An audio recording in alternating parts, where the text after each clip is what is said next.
அம்மாவும் பொண்ணும் நைட்டு ரோட்ல தனியா நடந்து வந்துட்டு இருப்பாங்க.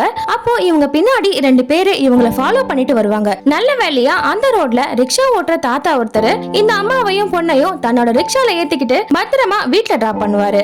இவரு இவங்களுக்கு ஹெல்ப் பண்ணதால இவரையே தன்னோட பொண்ணை டெய்லி ஸ்கூல்ல டிராப் பண்றதுக்கும் பிக்கப் பண்றதுக்கும் கேட்பாங்க. அவரும் அதுக்கு ஓகே சொல்லிட்டு தினமும் அந்த பொண்ணை வீட்ல இருந்து ஸ்கூலுக்கும் ஸ்கூல்ல இருந்து வீட்டுக்கும் பத்திரமா கூட்டிட்டு வருவாரு. இவரு 3வது மனுஷன் மாதிரி இல்லாம இந்த பொண்ணு கிட்ட சொந்த தாத்தா மாதிரி பாசமா பழகுவாரு. இந்த பொண்ணு இப்ப வளர்ந்துடுவா. இவளோட அம்மாவும் இப்ப இறந்து போயிடுறாங்க. அதுக்கப்புறமா இந்த பொண்ணு இந்த தாத்தா கூட போகாம தன்னோட ஃப்ரெண்டு கூட ஸ்கூலுக்கு போவா. அதை பார்த்த இந்த தாத்தாக்கு ரொம்பவே கஷ்டமாயிடும். ஒரு நாள் இந்த பொண்ணு ஃப்ரெண்ட்ஸோட சேர்ந்து ட்ரிங்க்ஸ் பண்ணிட்டு இருப்பா. அதை பார்த்த இந்த தாத்தா இதெல்லாம் தப்புமா, என் கூட வா, வீட்டுக்கு கொண்டு போய் விடுறேன் அப்படின்னு சொல்வாரு. ஆனா இந்த பொண்ணு அப்ப கூட அவரை மதிக்காம அவளோட ஃப்ரெண்டு கூடவே போவா. அதுக்கப்புறம் ஒரு நாள் இந்த பொண்ணு கிட்ட ஃப்ரெண்டா இருந்த அந்த பையன் தப்பா நடந்துக்க பாப்பான். அந்த நேரத்துல அந்த ரிக்ஷா தாத்தா வந்துதான் இவளை காப்பாத்துவாரு. அதுக்கப்புறமா இந்த பொண்ணு அந்த தாத்தாவை புரிஞ்சுக்கிட்டு சாரி கேட்பா.